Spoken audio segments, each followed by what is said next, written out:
All right. Hi, everyone. My name is Kristen Maestrell, and I am the Assistant Director with New Jersey Fish and Wildlife.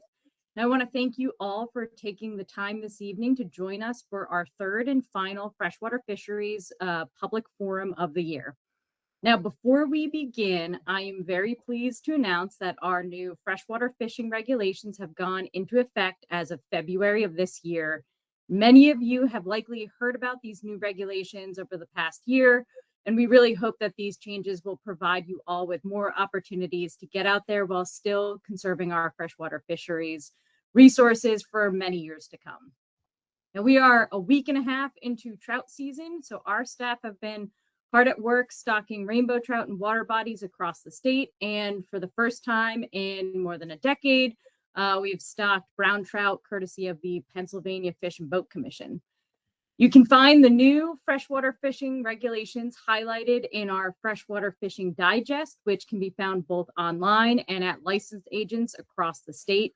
And with these changes, opening day of trout season will now always be the second Saturday of April, so you'll know what to expect year after year. You can also fish trout-stocked lakes and ponds year-round, as we have removed the preseason closure for those water bodies, but the preseason closure will still be in effect for trout-stocked rivers and streams, giving you all that traditional opening day experience.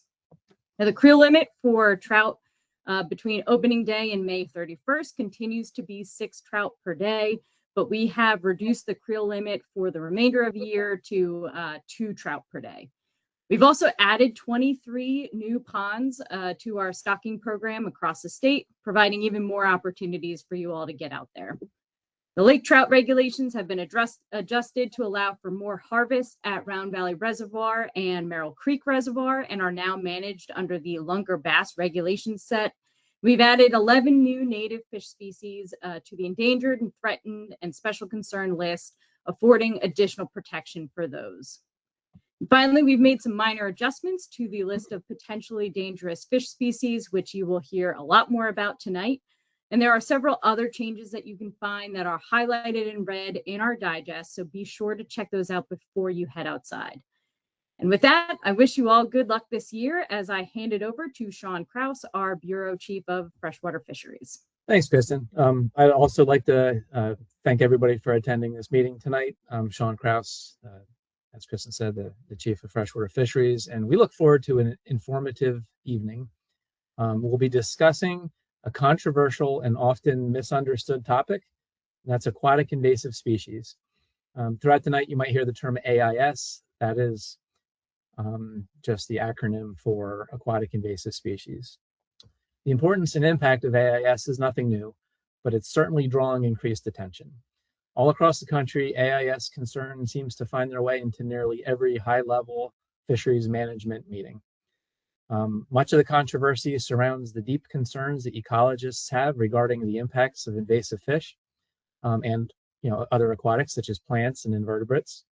The impacts that they have on both game and non-game fish is in particular what we'll be talking about tonight.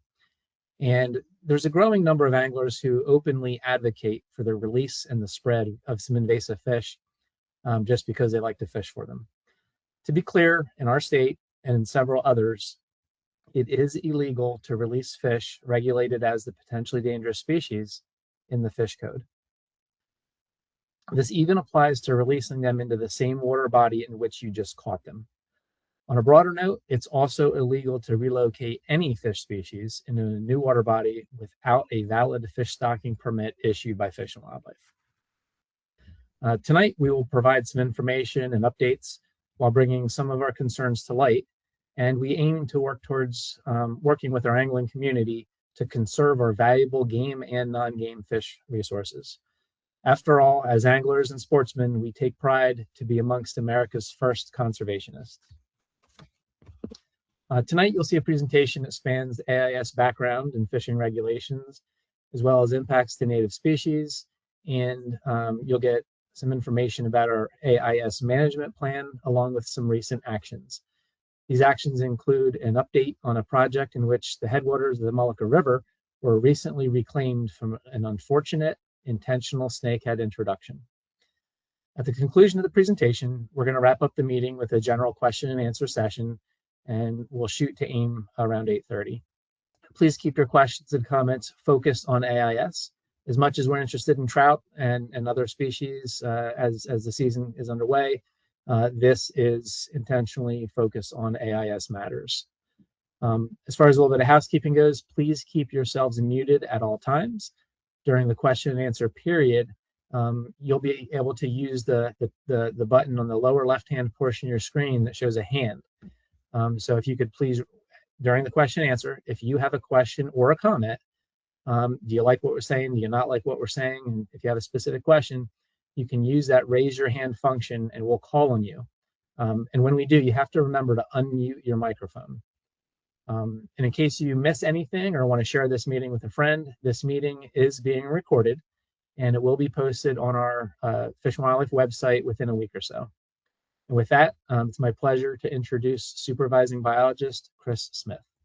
Okay, everybody. Like Sean said, my name's Chris Smith.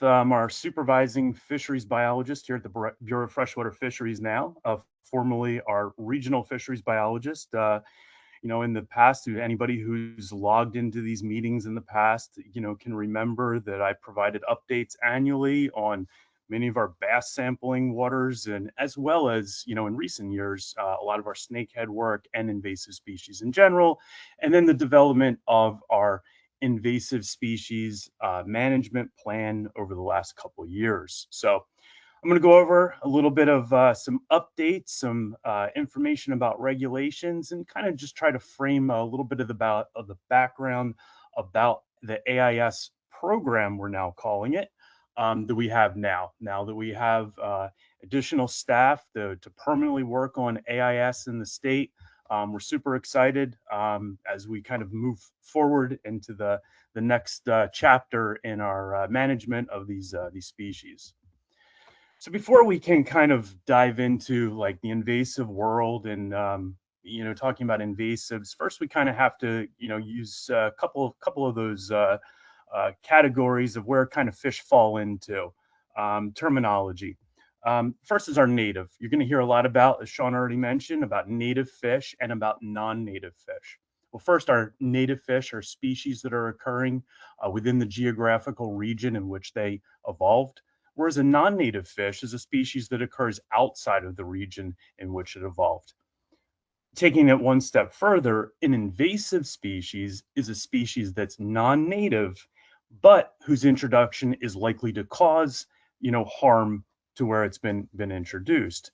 You can see a picture of some of those Asian carp that can be found in the Midwest in the Tennessee River system. You can, if you may or may not have heard about the many damages that they can cause, and they kind of lump into those categories down below, just like all of our fish do, such as predation, competition, loss of recreation, and that economic impact that these invasives can cause. Any invasive species presentation that, if you see anybody else talk about, invasive species anywhere, you're likely to see this invasion curve presented at that time. So these are their different stages of invasive, an invasion or invasive species getting a stronghold within an area. But the first step within that curve is really prevention. That's what we're all trying to achieve. We're trying to keep those species out of certain areas. Some of our pristine areas like the pinelands we're going to hear about, some of our trout streams, really sensitive habitats that, they can go either way, like really quick. We have rises in water temperature. We have an increase of invasives. That can really change the dynamic of these areas really quick. So prevention is absolutely essential, trying to keep those fish out of those areas or any invasive species. The next step is once a population, becomes established, we might have a small localized population where eradication might still be possible. Okay. We can use whatever methods we need to use to try to get rid of those fish before they've been able to expand further, expand their range. But once they've expanded their range, and it's kind of like it's looking a little more grim, like, we may not eradicate. Well, now we're trying to contain. We're trying to keep those fish It's in a time of rapid distribution. The population's grown. We're trying to keep them where they are. We can see that in the case of like over the last 15 years of the Delaware River with snakeheads and now blue catfish, flathead catfish, really trying to keep those fish within like a certain watershed and not allowing them to jump watersheds or even go to other states. And the last stage of the invasive curve is kind of where the population has grown out of control. So really all we're trying to do at this point is we're trying to suppress that population, keeping it down to as much as possible, and really trying to keep that widespread, growth from, really expanding, say, across the country even. So a little bit about the history and the background of AIS. Like I said, anybody who's logged on in the past and listened to some of our presentations about AIS and about snakeheads. Snakeheads first came to us and reported to us in New Jersey in 2009, which we got a report of in the Woodbury Lake or Stewart Lake fish ladder of a snakehead.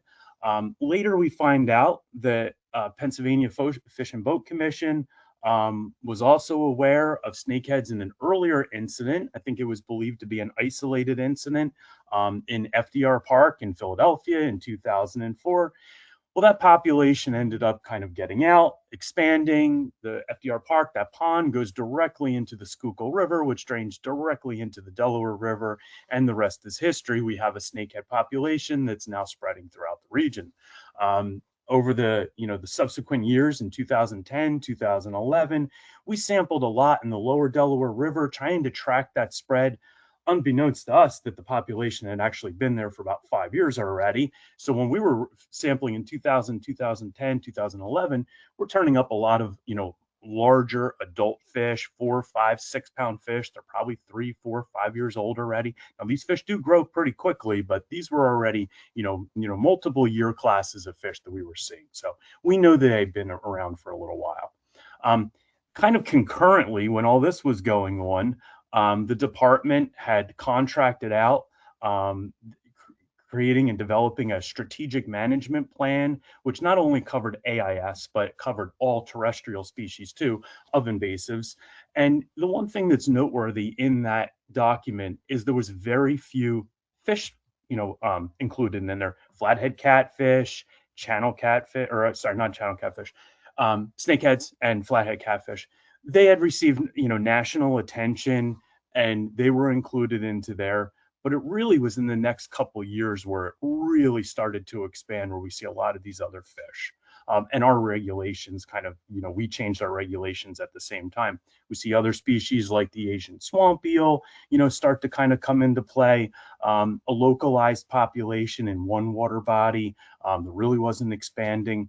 So fast forwarding about 15 years, and that brings us up until today. In 2024, we have an approved AIS management plan, which is now serving as our guiding, leading document in order to really push AIS management into the future.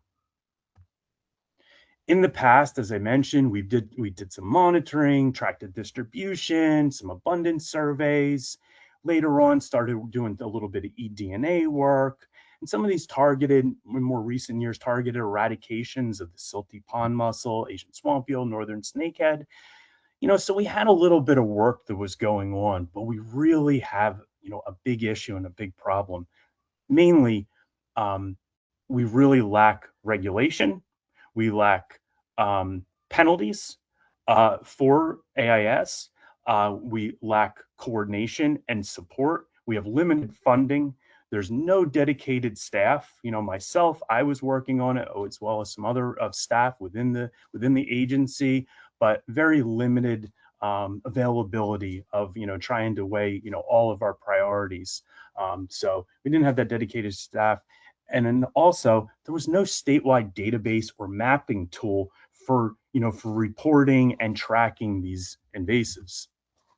So in 2010, during the fish code cycle in 2010, so it first appears in our digest in 2010, is the potentially dangerous regulation. So we always say potentially dangerous. This how it just fit within existing regulations within the fish code. However, these are our invasive fish. All right.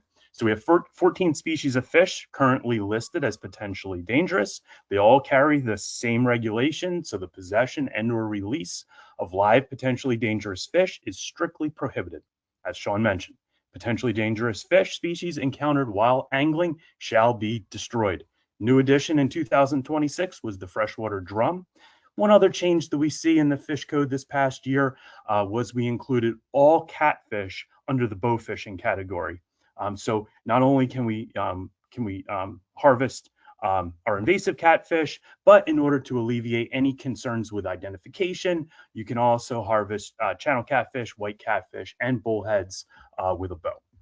So our full list of our potentially dangerous fish, just running down the list: the Asian swamp eel, bighead, the grass carp, the diploid form, not the triploid, which we allow for with permit through stocking for vegetation control, the silver carp, blue and flathead catfish, round goby, brook stickleback, the freshwater drum, green sunfish, oriental weatherfish, snakehead, warmouth, and all black bass except largemouth and smallmouth bass. This regulation is mainly to target the expanding population of the Alabama bass that's working its way from down south up north. It's made its way to about Virginia through illegal stocking. We're trying to prevent that from getting into the state too. So we kind of covered all additional bass, but it's really focusing on those Alabama bass is what we're really concerned with, and their potential for hybridizing with both largemouth and smallmouth. You can see some pictures of some of those other invasives that we're talking about.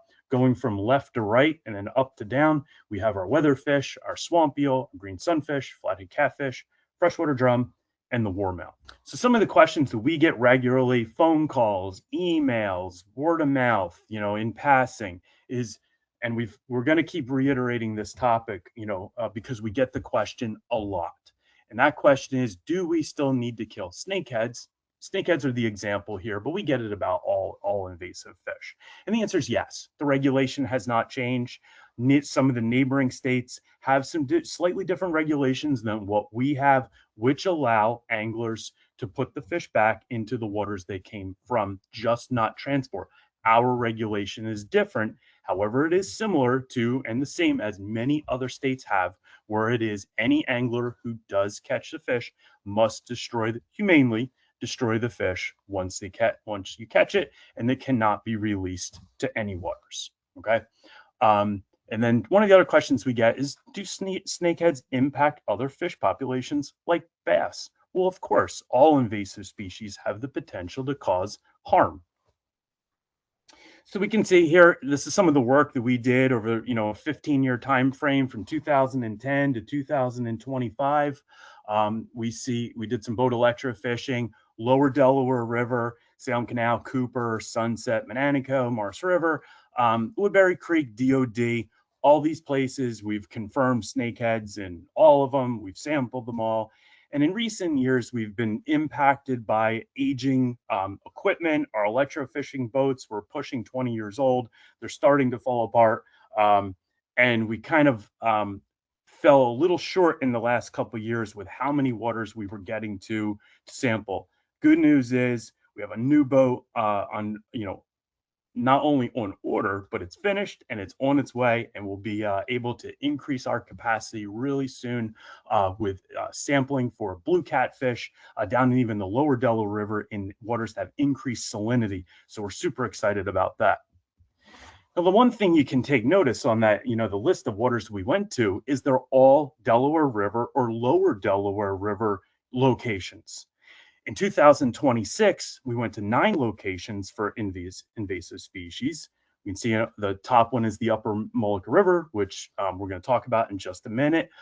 Went to 5 locations within there. Now, this is a Atlantic coast drainage. It's draining to the coast. It's within the Mullica River. It's draining the other way. Assunpink Creek, looking for weatherfish, a new species to us. We had 3 locations within the Rahway River drainage that were looking for snakeheads, which we did not find, but they were reported to us. And then we looked at the Morris River, Mercer Lake, which we didn't, fortunately we didn't find them in there either. Salem Canal and Sunset. And the one thing you really notice is that the range is expanding. We're not just in that lower Delaware River watershed anymore. We're expanding into a lot of other parts of the state where we're seeing AIS pop up in our reporting. So some of those challenges of invasive species management that we talk about are that increasing popularity of snakeheads, blue catfish, and flathead catfish as sport fish, public resistance to removal efforts due to recreational value, the high reproductive rates, and rapid spread in river systems, which we've shown, in case study of the snakehead. Predation pressure on native species and disruption of ecological balance, the difficulty in coordinating with multi-state management strategies and agencies. We see that, our neighboring state even, so that's why we're really with our new reporting tools. We really are in tune with what's going on with our neighboring states, whereas we weren't 20, 25 years ago. And really that balancing of sport fish interest with our own, native fish conservation and our own conservation efforts. So the one question that we also get all the time is, what about those game fish? So we have our non-natives. Most of our non-natives, or most of our game fish that we stock, are non-natives. Largemouth and smallmouth bass, rainbow trout, and brown trout.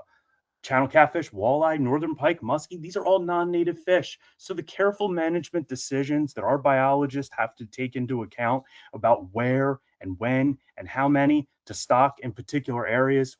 We avoid stocking sensitive areas like the pinelands. We initiated that kind of policy 10 plus years ago, where we're not stocking largemouth bass within the pinelands. One of our former biologists years ago, he thought that it was a good idea of having our acid water bass program, which they were spreading largemouth bass throughout these low pH waters in the pinelands. No longer are we doing those type of things. A lot more conservation minded stocking activities.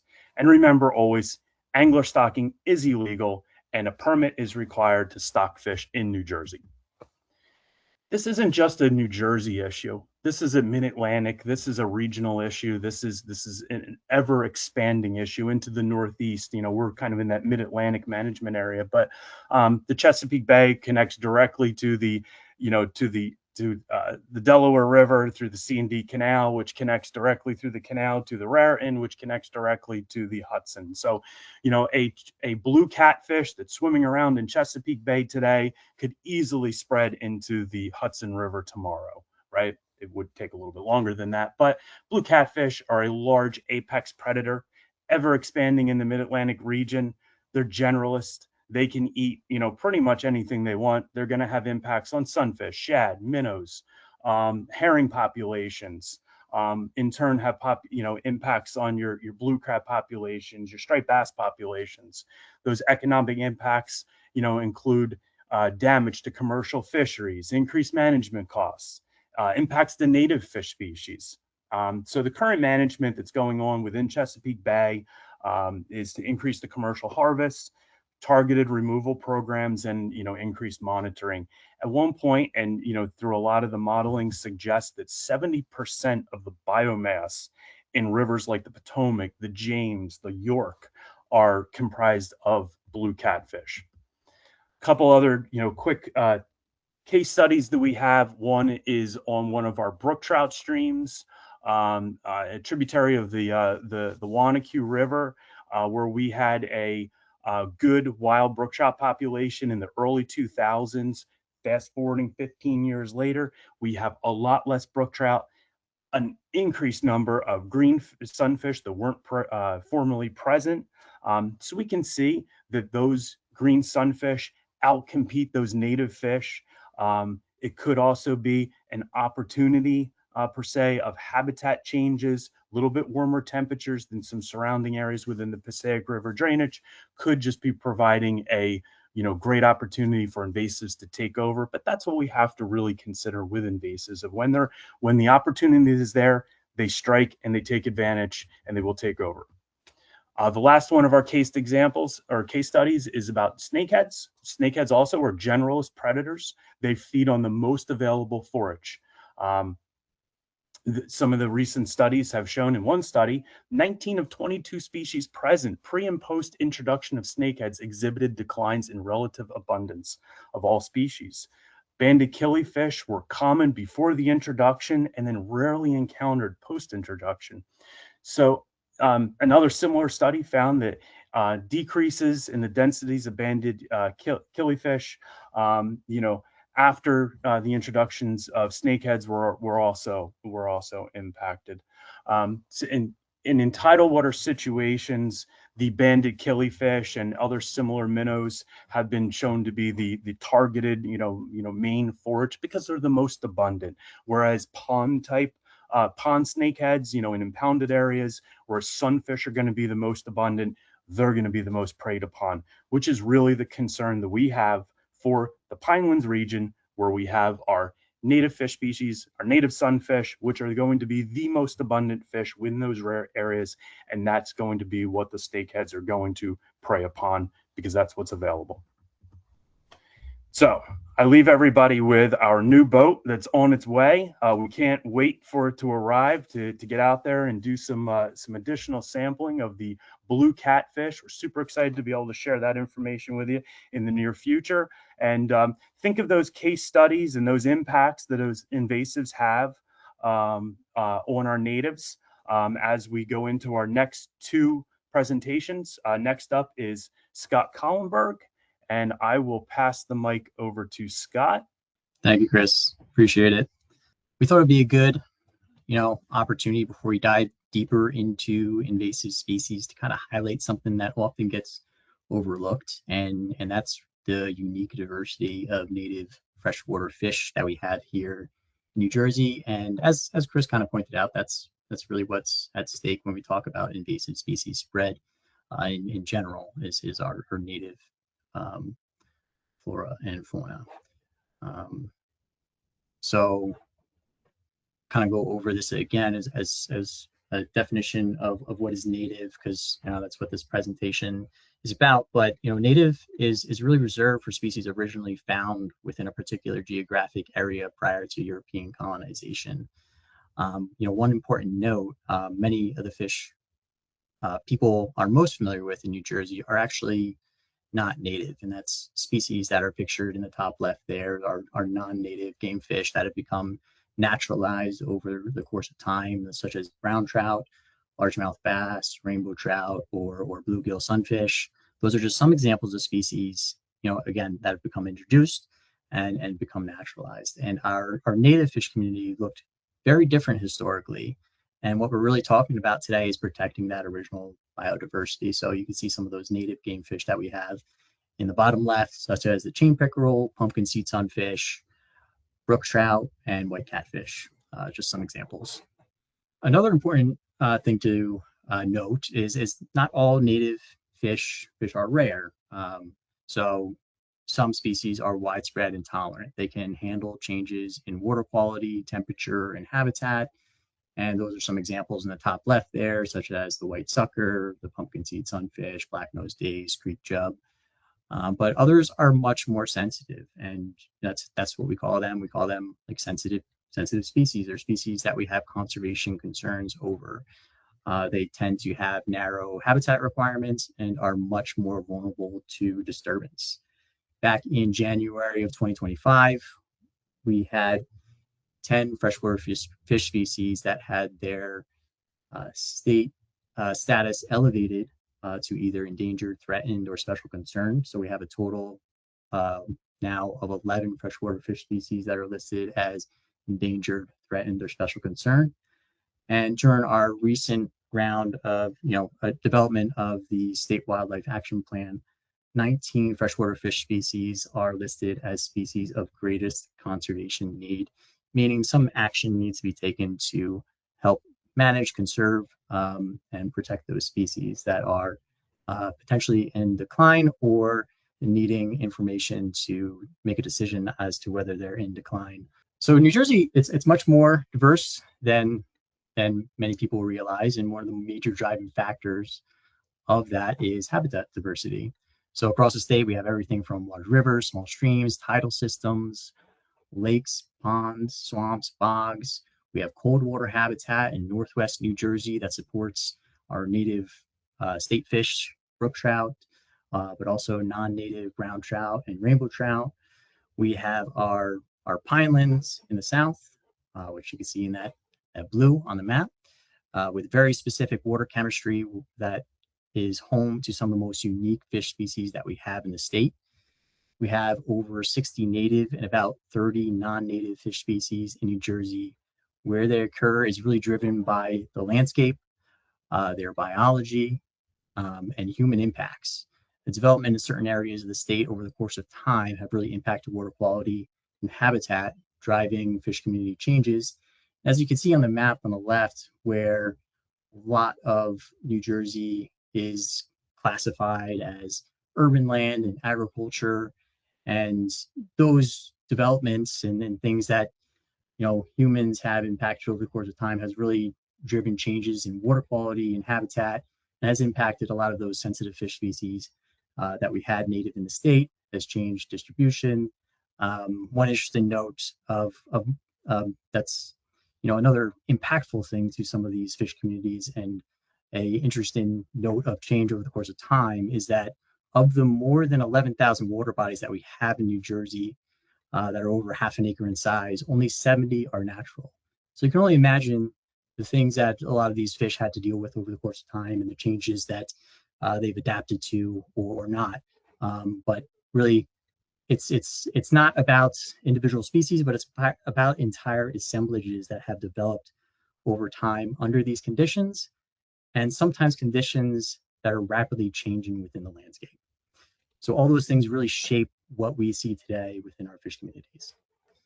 So with that, I thought it would be good to kind of touch on some of those unique fish assemblages that we have in the state, just to kind of give you an idea of the diversity of fish species that you might not know of, or you might not have heard of in these specialized habitats. And one of those is, our fish species within the pinelands. The pineland supports one of the most unique fish assemblages in the region. You can see by the pictures of some of these beautiful fish, how unique they are. So, you have the black-banded sunfish, the mud sunfish, banded sunfish, swamp darter, and pirate perch. These species are adapted to acidic, low productivity systems that exclude many common fish species. And because of that, they've persisted here. But they're also extremely vulnerable if conditions change, or if a species that was tolerant to these conditions would be introduced. And that's kind of what Chris was touching on before, about having introductions in a place like the pinelands could be detrimental to some of these species that have adapted here. And for some of these species, this is their stronghold in the entire region of their within the Northeast. For example, black-banded sunfish, the pinelands is their stronghold. And they exist in very few populations and numbers elsewhere. We also have cold water species, as I mentioned before, such as the brook trout, slimy sculpin. These species are associated with cold, clean water systems. Brook trout and slimy sculpin are well-known indicators of high-quality habitat. Both of these species are sensitive to changes in water quality, temperature, and habitat. And then we have species that we classify as, being tied to flowing river systems that depend on clean substrate, gravel, and sand. That's the American brook lamprey, shield darter, comely shiner, swallowtail shiner, northern hogsucker. They're particularly sensitive to sedimentation, altered flow, habitat degradation. These are the types of species that tend to decline quickly when rivers are impacted. And then lastly, vulnerable minnows. These are some of the rarest fish that we have in the state of New Jersey. They're both listed as state endangered. It's the bridal shiner and iron color shiner. Both look very similar, small-bodied minnows with that prominent black lateral line. They have low defenses. Their biggest defense is their use of aquatic vegetation to hide from predators, but they are highly vulnerable to predation. It was noted back in 1874 by a naturalist, Charles Abbott, that they were exceedingly abundant and supplies the carnivorous fish with an unfailing supply of food. And so they were quite common, and just given by that statement back in 1874, and it really gives you a sense of what impact changes in habitat and potentially species introductions can have on natives. And really that kind of goes to, what makes these species vulnerable. Across all of these groups, the same themes show up again and again. These species are specialized. They often occur in small or isolated populations, and they don't tolerate change very well. So that combination makes them especially vulnerable to any new stressors. And where invasives fit into this is invasive species tend to do well in disturbed systems. They're often generalists, reproduce quickly, and can outcompete or prey on native species. So over time, this leads to a homogenization, what's called a homogenization, where unique local fish communities are replaced by the same few widespread species. And this matters because loss of native fish equals loss of ecosystem integrity, loss of biodiversity, loss of ecological function, and oftentimes it's irreversible when these things happen. So everything we've talked about with these unique fish communities, their vulnerability, pressures from invasive species, this is exactly why Fish and Wildlife does this work and cares about this, because it's our mission to protect and manage the state's wildlife resources to maximize their long-term biological, recreational, and economic values for all New Jerseyans.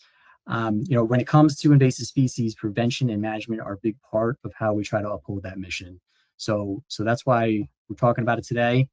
And with that, I hope I gave everyone a sense of some of the lesser known fish species. And I'll now pass it on to Samantha Queston, who is a fisheries biologist that has been with us for over a year now, but has been with Fish and Wildlife for probably over 10 years, I think. Right, Sam? But she is our Aquatic Invasive Species Coordinator. And I'll hand it off to you, Sam. All right, you see that, Scott? Yep, all that's right, good. Cool. Thank you. So I'll just jump right back into the AIS management plan. I just wanted to share some of the updates from year one of its implementation. So first and foremost, I came on as New Jersey's new AIS coordinator. For right now, I'm also wearing the database manager hat. And thanks to the help of our GIS colleagues in the Office of Information Systems, we were able to create and publish New Jersey's own AIS public reporting form and database. So through all of our projects thus far, we've kept in close touch with neighboring states and have formed many valuable relationships. And this is going to be throughout the whole every year. That is one of our main goals. And then recently, specialized work groups were formed, and next week we're actually kicking off our first joint meeting before breaking out into smaller groups to accomplish the goals set aside by the NJ management plan. Our most important task will be to establish a funding pathway for long-term implementation of the plan. So here are the 5 groups that are initially going to launch. We have the species categorization, prioritization, education and outreach, invasive species protection zones, and rapid response groups. They'll be tasked with taking care of different actions that were laid out in Appendix G of the plan. So we got a pretty good turnout. 33 people from many different agencies have signed up, and all work groups are pretty well staffed. All right, so the action items in Appendix G have rankings in order to help us prioritize what needs to be accomplished and in what order we should be doing so. So to begin, I just took some of the most critical items and assigned them to the group that I thought really made the most sense. So just a few examples. The species categorization group is going to update the New Jersey non-native aquatic species list with any new distribution data, impacts, and phenological information that becomes available. The education and outreach group will develop campaign materials for various projects and disseminate them to New Jersey boaters and anglers. The rapid response group is going to develop and implement an New Jersey AIS rapid response plan to serve as a support tool. So on to the AIS reporting form. As I stated earlier, we could not have done this without the incredible assistance of our GIS colleagues in OIS. It was created on Survey 123 mapping tool, and it's used to help New Jersey Fish and Wildlife locate, manage, and control the further spread of AIS. We designed our own form so that it could be accessible and user-friendly from both a computer as well as a smartphone. And I'm going to move on, but I'll have the QR code again available at the end of the presentation for anyone that wants to scan. We launched the reporting form on June 18th, 2025, not just to collect invasive fish data, but also other taxa as well. During the remainder of 2025, we received 136 reports from the public. These reports consisted of 36 fish, 44 plants, 19 invertebrates, 36 reptiles, and 1 amphibian. Photos are required for submission so that all reports that we receive can be reviewed and verified by taxa experts. Looking at the map, you can see how dispersed the reports are throughout the state. And thank you just to everyone who has been using it, and we really hope to get more activity as we move forward with the program. All right, here's a screenshot of what the reporting form dashboard looks like on our end. This query includes public data only, but if we switch to all data, along with the report data that we receive from the public, we're also able to upload data from within our agency. So some additions to the data include some from Bureau of Marine Fisheries, as well as data on invertebrates and plants from the DEP's Bureau of Freshwater and Biological Monitoring. All right, so those are some of the items that I've been working on since coming on as the AIS coordinator. But now I'd like to take a bit of a dive into a project that resulted from the use of our new AIS reporting form. This project only took place 2 weeks ago, and we're still maintaining a presence. So I would not say that's yet complete, but it has taken months to plan and see through. So now we're going to take a jump into our Archway Lake case study.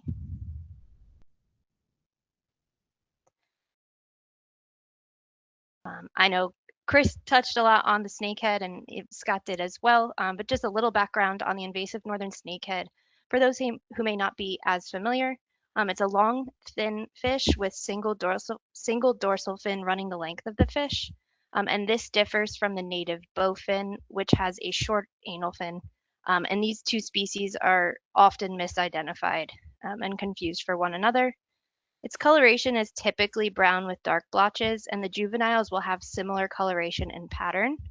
The males tend to be darker than the females with a more broad head, and adults will guard their fry ball, reducing any predation and resulting in high fecundity and survivorship of young of the year.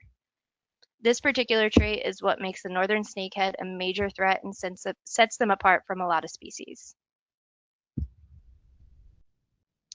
All right, so a report was received on July 16th of last year.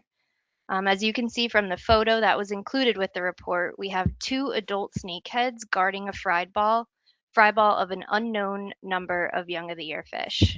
The fish were reported at a private pond. However, as we experienced, it is frequented by anglers on nights and weekends.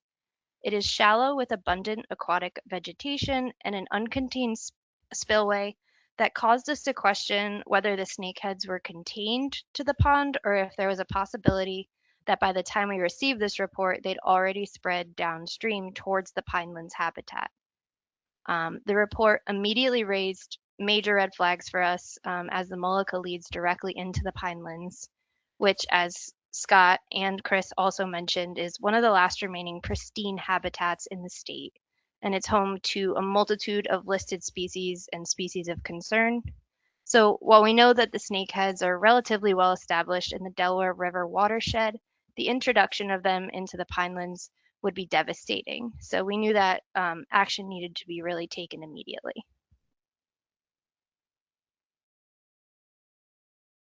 Just another look at Archway and the surrounding area that became our main focus. Something of note, during the prior year, the area actually experienced a fire which resulted in a large fish kill. So this lower abundance of fish really provided a decent window for this project to be completed, as fish populations were pretty low to begin with. All right, and here's just another aerial view of the upper Molokai River watershed. The river flows west to east. Above Archway Lake, there is approximately 1 mile of upstream habitat that was of concern. And it's also 1 mile downstream to Ladies Lake. And in another 10 miles downstream, you would reach at Scion Lake, where the pineland species really start to become abundant.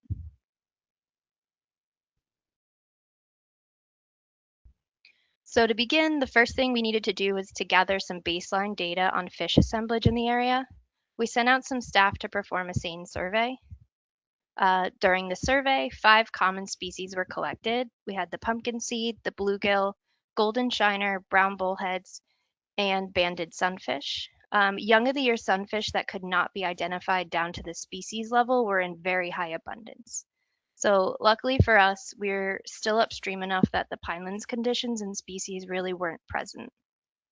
And while they didn't come up in the seine, staff also indicated the presence of largemouth bass and chain pickerel, and no snakeheads were observed or collected via seine survey. However, a couple days later, staff was able to get out for the first of many electrofishing surveys, and it's during this first trip that our first adult snakehead was removed, and that's the picture that you see in the lower right corner.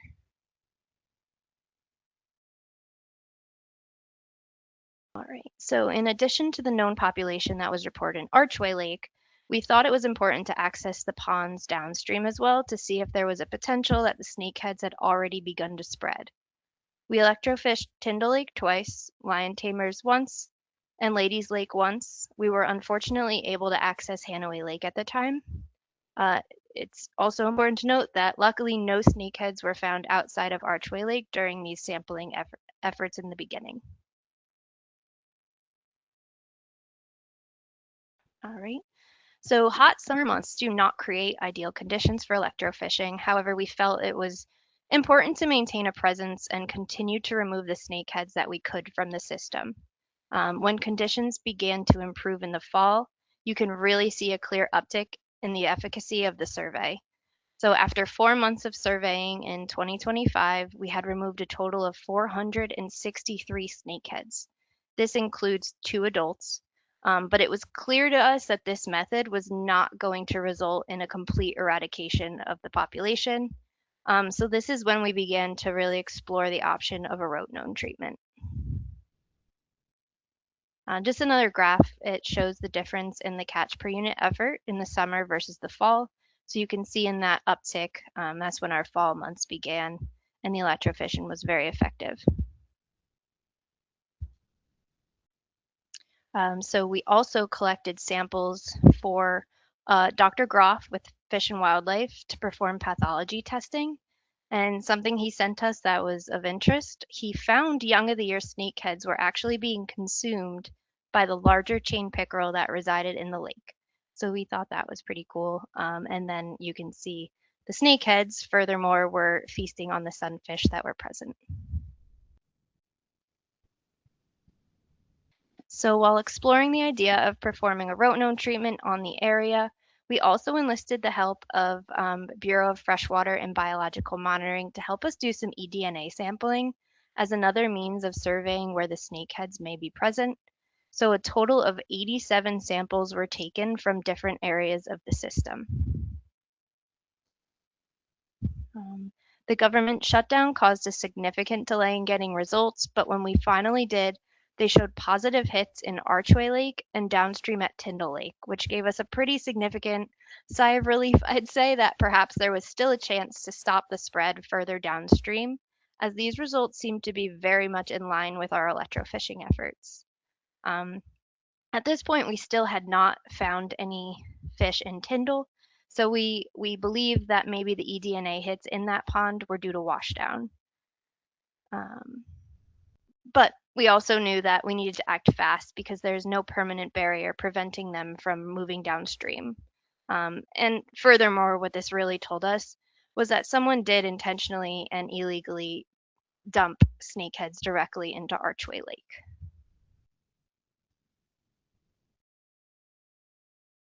So jumping back to this slide, for those who noticed I skipped a date, we were able to get out electrofishing one more time before our treatment dates of April 7th to 9th, and we actually collected 82 more snakeheads this year, bringing our pre-treatment total to 545. Unfortunately, at this time, we also got our first fish from Tyndall Lake, showing that it's possible that the snakeheads had begun to actually travel downstream. So in order to obtain all of the necessary permits for the Rotenome project, we again enlisted the help of our coworkers in OIS with their GIS. And this is the final project footprint that we ended up with. Something to note is the Beaver Dam. That's the dotted brown line upstream of Upper Archway Lake. This dam, from aerial photos, we were able to see actually began construction somewhere between 1997 to 2002 is where the gap is that it becomes visible. So we were actually thankful that we really think this prevented the snakeheads from traveling upstream. It was that solid of a barrier. However, we were unable to perform any actual survey work due to the rough conditions above and below the dam that we were not able to get the boat in the water. So to ensure complete eradication, we extended our project footprint upstream a bit further. All right, so putting months of hard work and hurdles into one concise list, just some of the major points that I wanted to talk about. We needed to continue electrofishing to remove snakeheads. We needed to contact adjacent landowners and fill them in on our intended plans, as well as obtain permission to perform the treatment. Obtaining funding. Ultimately, our funding came from the NJDEP's Office of Natural Resource Restoration. We're so lucky and we're grateful to them that they saw the value and importance of seeing this project through in the Upper Molucca watershed. We had to acquire permits and liquid rotenome product when it became available. Actually, previously rotenome production had been on pause. However, it was expected to resume first thing in the new year. So finding a registered vendor who carried the product proved to be quite the difficult task, and the ordering process really came down to the wire. We had to obtain a pesticides permit that had many conditions, some of which were a licensed applicator with New Jersey Fish and Wildlife. We had to receive reciprocity for our friends over at New York DEC, a major collaborative partner whom we could not have accomplished this without. We had to do respirator trainings and fittings for staff. We had to obtain a permit with the Pinelands, and then an additional New Gypsies permit for the discharge. Once all that was complete and so many more things, we were able to perform the treatment once the weather and permits allowed. And directly after, we have neutralization, cleanup, and restocking. Neutralization involved setting up and maintaining a drip of potassium permanganate at the outflow to prevent the spread of prenfish outside of our permitted project area. Cleanup couldn't have been done without the huge turnout of staff on all project days to salvage fish as they began to die off and quantify them by species as was required by the permit conditions. And then at the conclusion of the project, we'll be working with all landowners on when we will be able to restock, and we really want to assure them that we're leaving it better than we found it. A few more photos from the treatment week. These were the signs posted every 100 feet around the treatment area, and a photo of some staff applying the rotenone via boat. More photos of staff and some of the snakeheads that we collected. Of interest, we were beginning to notice a difference in size class with some of the fish that we're still exploring. We did gather some scale samples and we do plan to age them. Prior to treatment, we were notified that someone had reported catching 2 additional adults and disposing of them in the dumpster, but we were never able to verify this. So the difference in sizes of these fish could potentially be proof of this, but I'm not sure we'll ever really know. Some project takeaways. So 126 more snakeheads were removed during the treatment, which brings our grand total to 671 northern snakeheads for the whole project. This resulted from, we believe, only 2 adults. So this really shows just how much of an impact can be made from what someone might have thought was just a harmless act. It's also a testament to how following the regulation and removing just one snakehead can really have a much larger effect on the ecosystem. We'll continue to monitor these ponds via electrofishing, and we'll also be wanting to run more eDNA sampling once we're sure that there won't be any lingering DNA in the system. Once cleared, Fish and Wildlife will restock the ponds.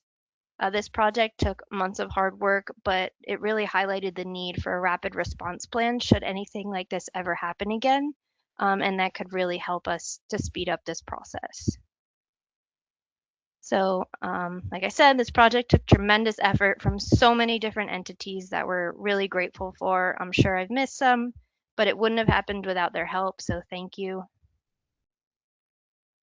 And once again, there's the QR code for the reporting form. I'll leave it up for a few minutes, and at this time, I think we can start taking some questions.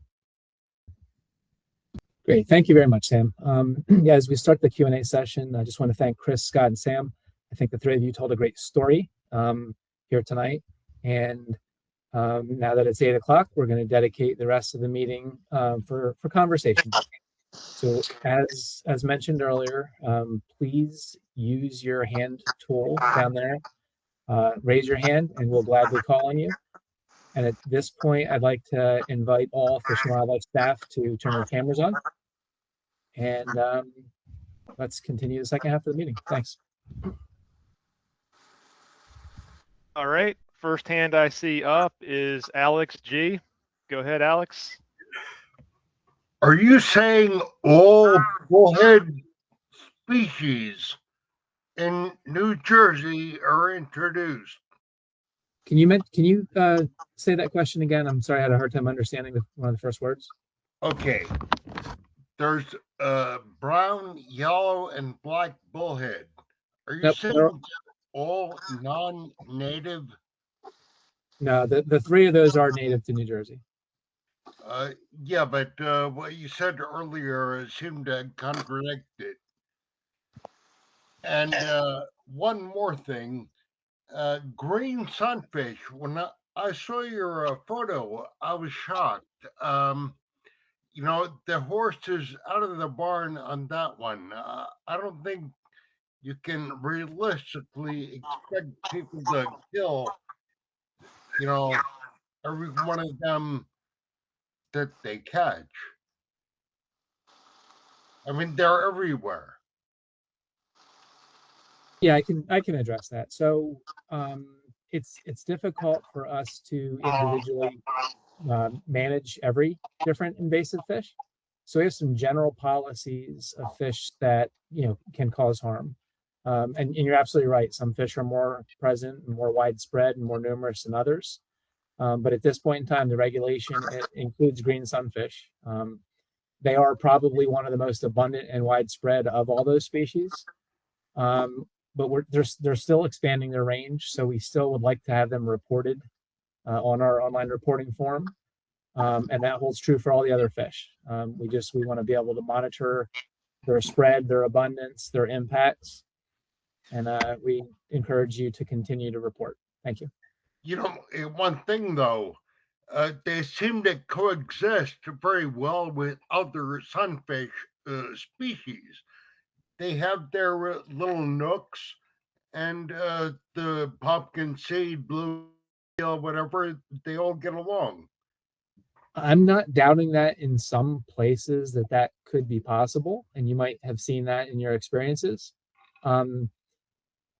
But we've also have a lot of other examples where they do form a monoculture.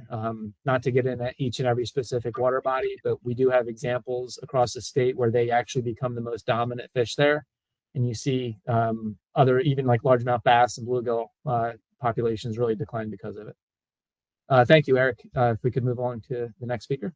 Yep, great. Thanks, Alex. Next speaker is Jesse S. Go ahead, Jesse. All right, great job, everyone. Regarding snakeheads from a management perspective, it seems right now, I mean, obviously rotenone would be probably your most effective. Um, in the instance where you cannot get a rotenone permit, what would you say is the best method of removal? Is it electrofishing, or are there other methods that would do about as well?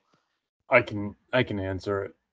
I mean, I think it's probably a matter of maybe opinion, but I mean, of course, we see in this case 100% mortality from rotenone, where we have utilized electrofishing in the past. It has its benefits, but it also has its limitations. Increasing angler harvest or that, I mean, that's definitely one way.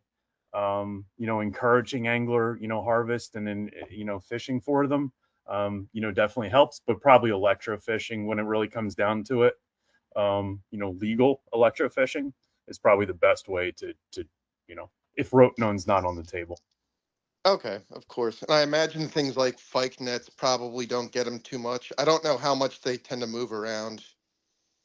They kind of stick, from what we understand from anglers that target them and from our own sampling, where we sample places that we've been to multiple times. I mean, they'll sit next to the same clump of grass, the same tree.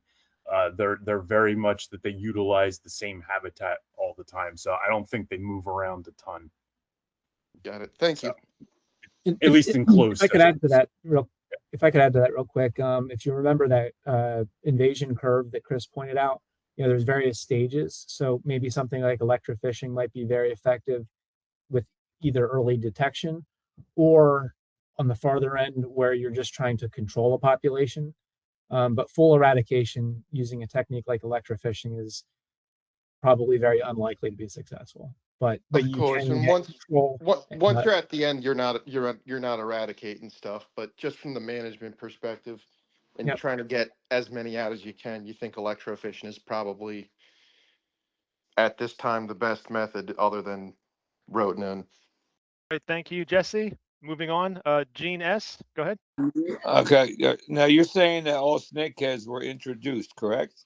All snakeheads were Correct. introduced. They all. I mean, we believe that the population all stemmed most likely from that introduced population in Philadelphia. So it's all human error then, right? Like a person did it. Correct. Now where do they come from? Like somebody told me, like China. They're Chinese. Yeah, they're native to Asia. Okay, and I was also told about carp.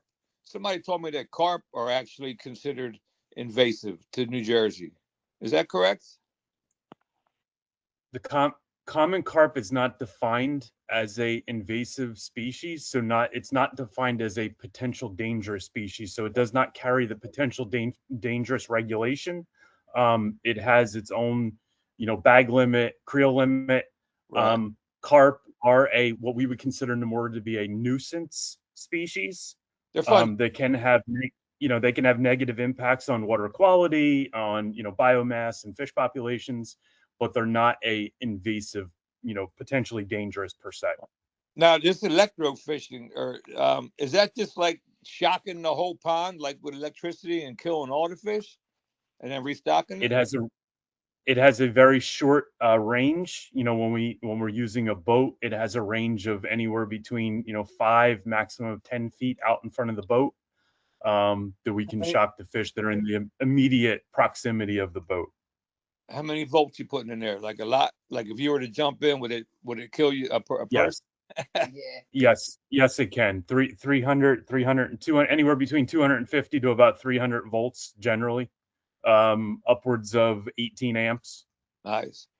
And that chemical, what'd you call that? With the chemical you're putting in there? Rotenone.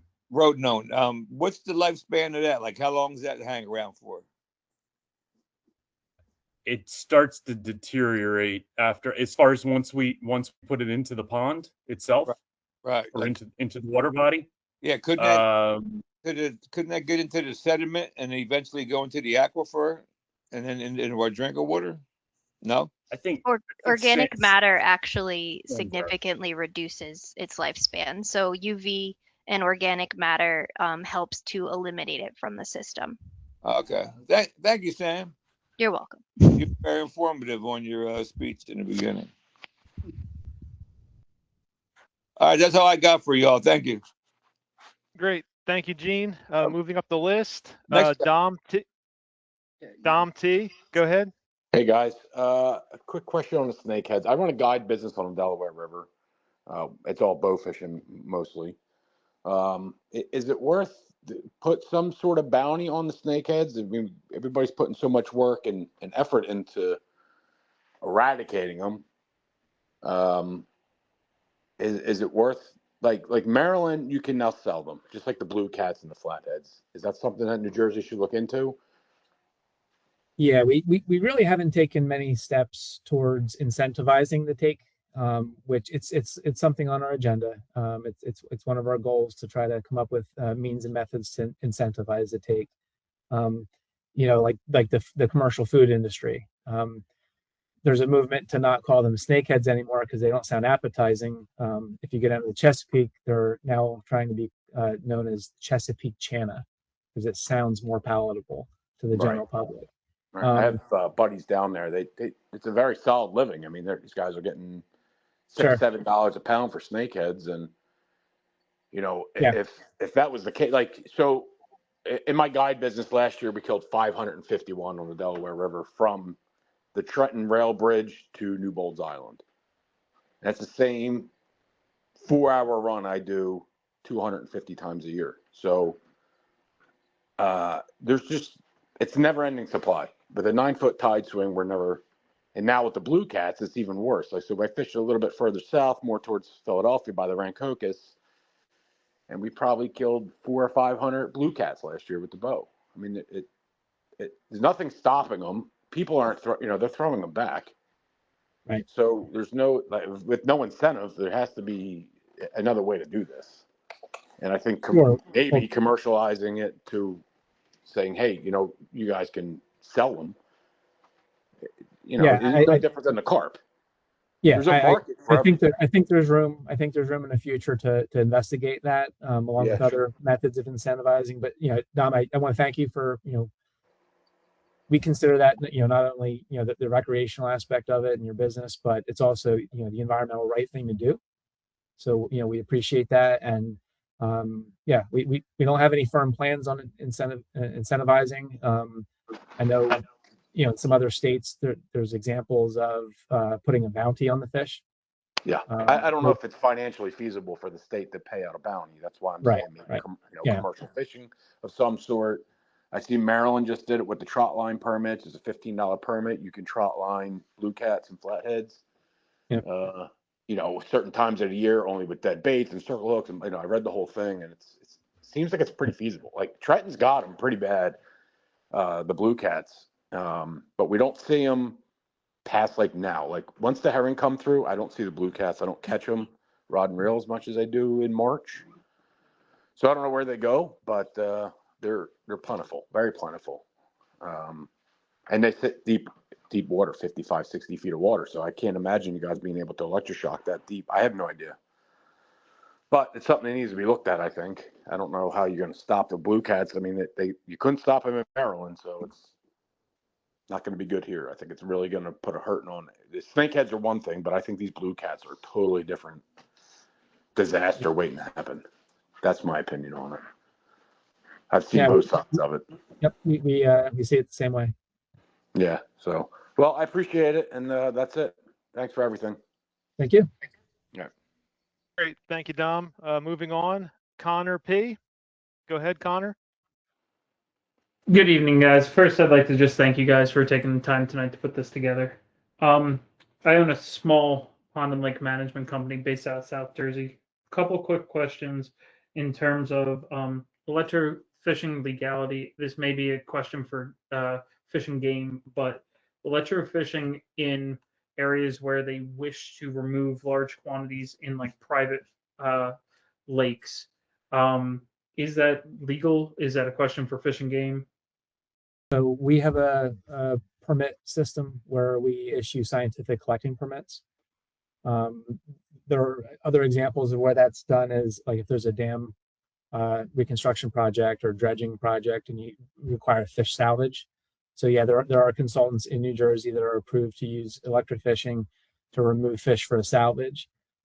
We can also provide permits to remove nuisance or invasive species.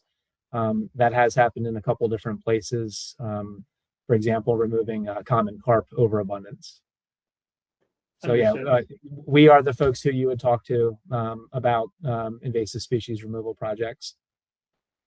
Okay, wonderful. And in terms of also in aquatic invasive species, I know this topic covered fish primarily, but where does the and doesn't have to go in detail, but like where does other aquatic invasive species like Hydralia list on management in terms of the state of New Jersey? Chris, do you want to handle that one?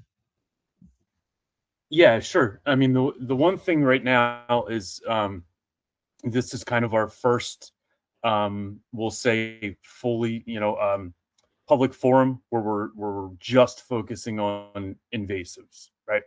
So in the past, we've touched on invasives during our warm water, forum or our warm water, cool water. Mentioned invasives. This is our first one that's just invasives.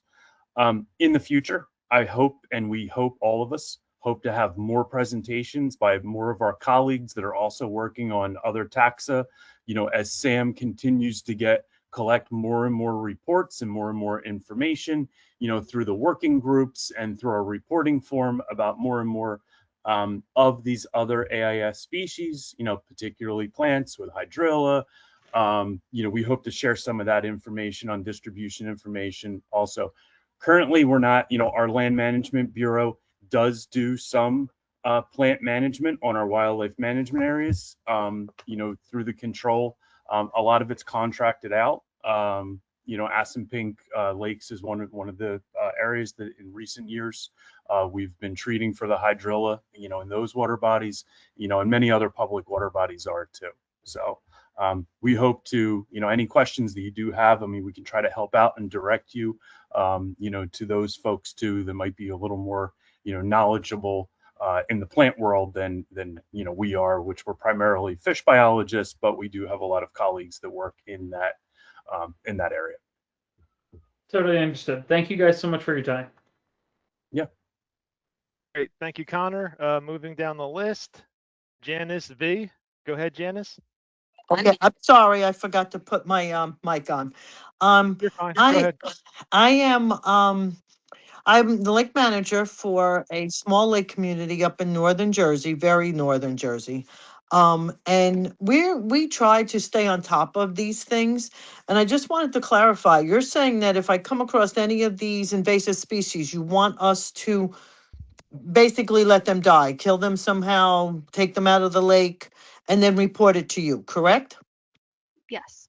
Okay, now the other thing is I would love to educate my community on it and like put it on a bulletin board. Is there a way to get some kind of image chart so that I could educate everybody on these invasive species?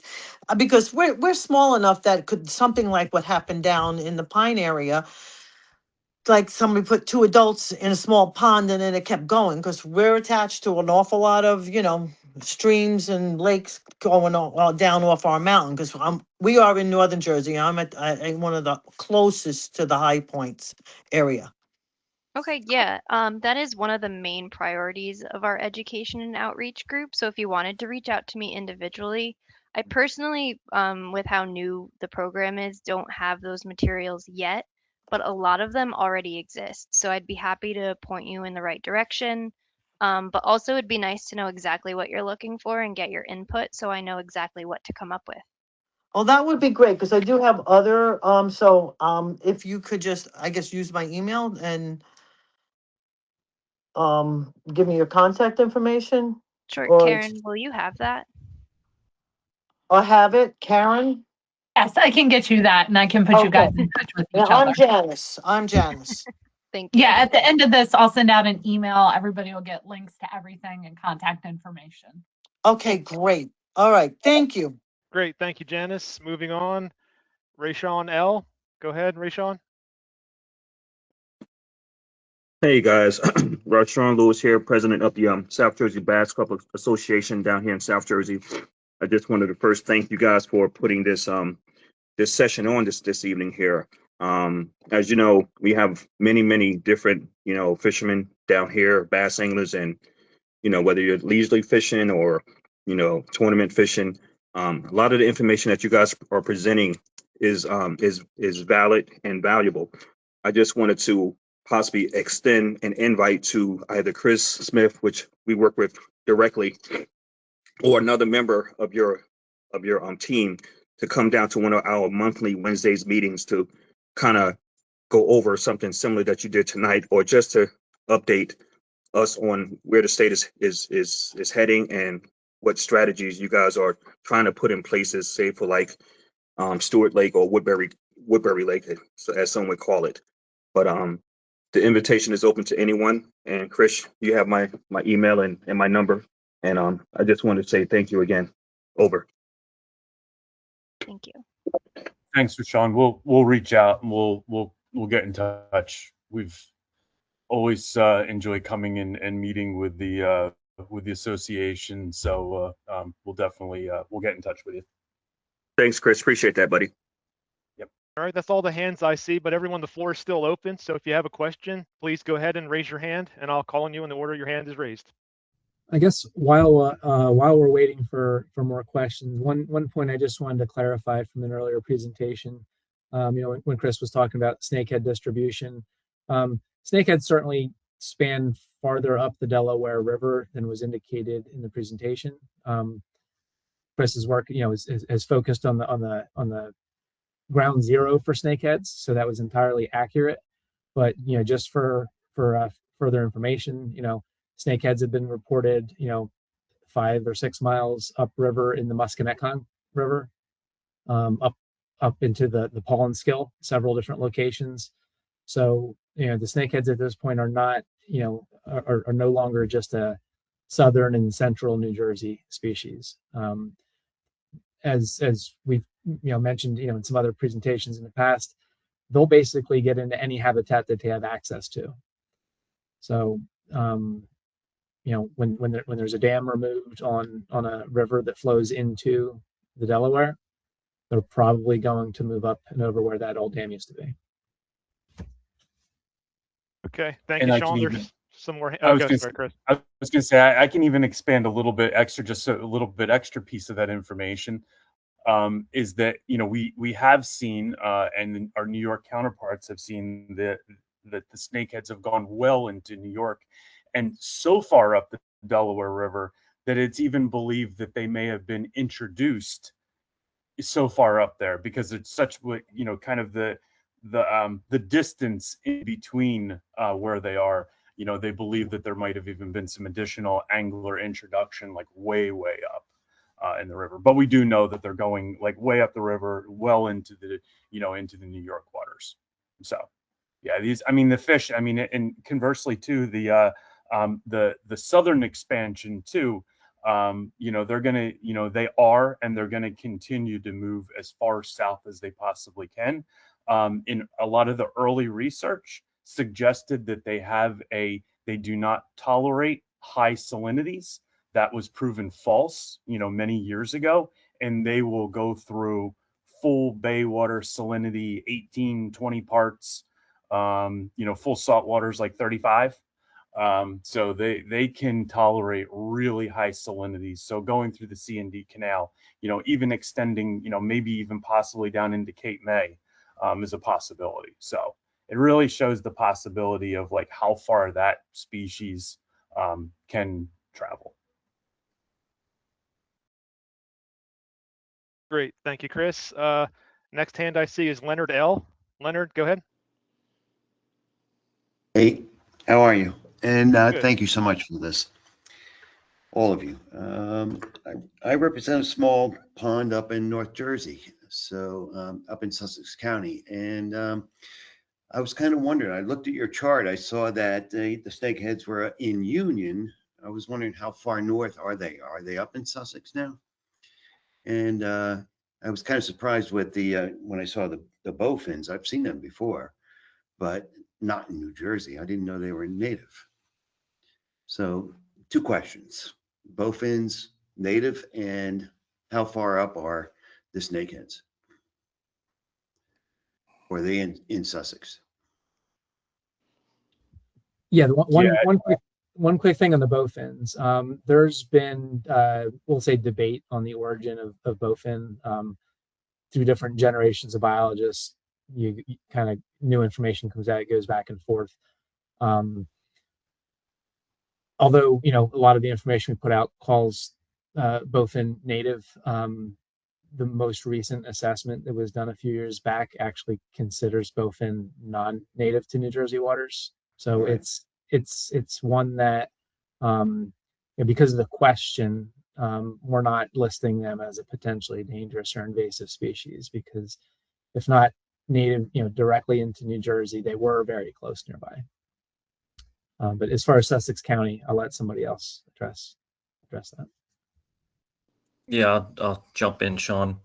As Chris mentioned, in the Delaware River, snakeheads have been seen all the way up into New York State. So certainly adjacent to Sussex County there in the Delaware River. We don't get a whole lot of reports that far north. We did get a young of the year snakehead it was in the Delaware River, but it was right at the confluence with the Flatbrook. We have not had any reports of snakeheads in the Flatbrook itself. So the northernmost major river or tributary to the Delaware is the Paulnskill, which of course runs into Sussex County. We'd be splitting hairs to say that it's not in Sussex County, because they were located just on the county line in the Paulnskill River. So they certainly have the ability to get up into Sussex County, but I would say they're not well established. And any calls that we've gotten has been here or there, 1 or 2. And we've made efforts. And in one case, the angler that reported it also harvested one of the snakeheads. And then we went up and Chris went up with staff and did the best that they could to try to electrofish and get the other that was seen. We were unsuccessful with that. But so far we have not heard that they've expanded, and in that water body, it's so far, fingers crossed, the numbers are staying low. Okay, thank you so much. Sure. Thanks, Leonard. Moving down the list, Peter A. Peter A., go ahead. Chris, Sean, and Sam, I spoke to you in September at the meeting down in the Aston Pink Wildlife Management Area, and I was asking about coming to talk to our group, the Delaware River Fishermen's Association. Now that I see what you put together, would you rather that we view this presentation that's recorded, or would you like to come and give it and be able to have some interaction, answering questions, etc.? Oh, where the line moving up? Is that going to affect it? Yeah, at this point, I'm going to recommend both. That information is going to be online in a week or so. Our meeting is next Wednesday. Will it be available before then? Because we have I can try Wi-Fi. and get it done. It should be. I can play it over our Wi-Fi at the meeting spot.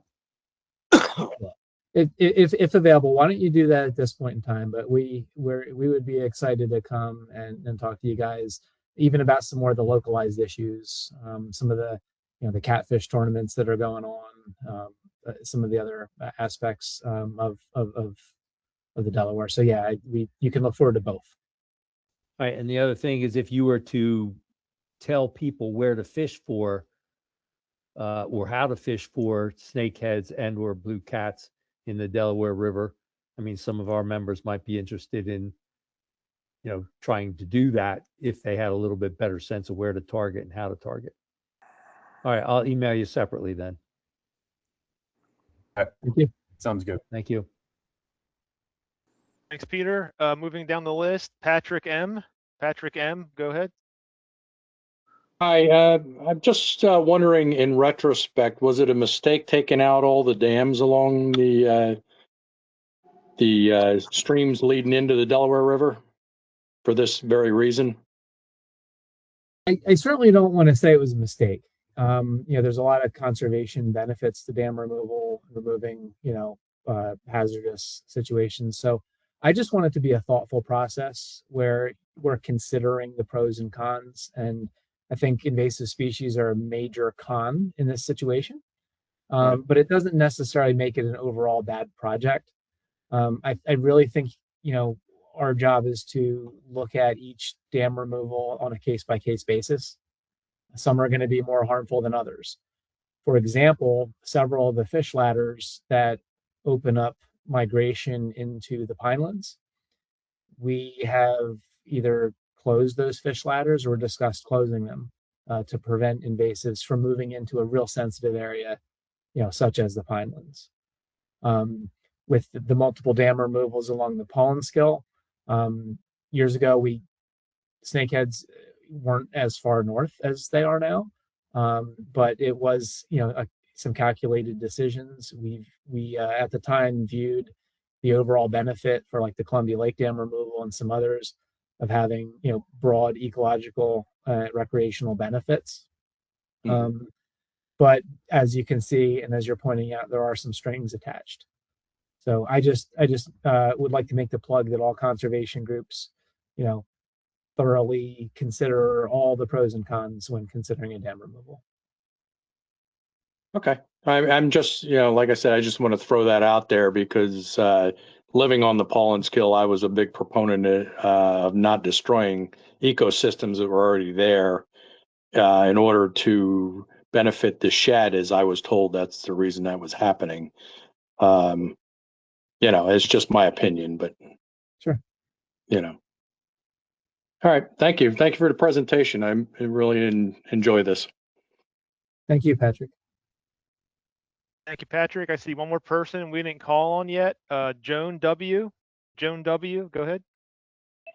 I'm just curious about what wildlife, other than what's in the water, is actually consuming these different kinds of AIS fish and also our native fish, and how it's affecting that wildlife with what's going on now. I'm not exactly sure how to answer that. Would you mind asking it again, please? Well, bears eat fish. Birds eat fish.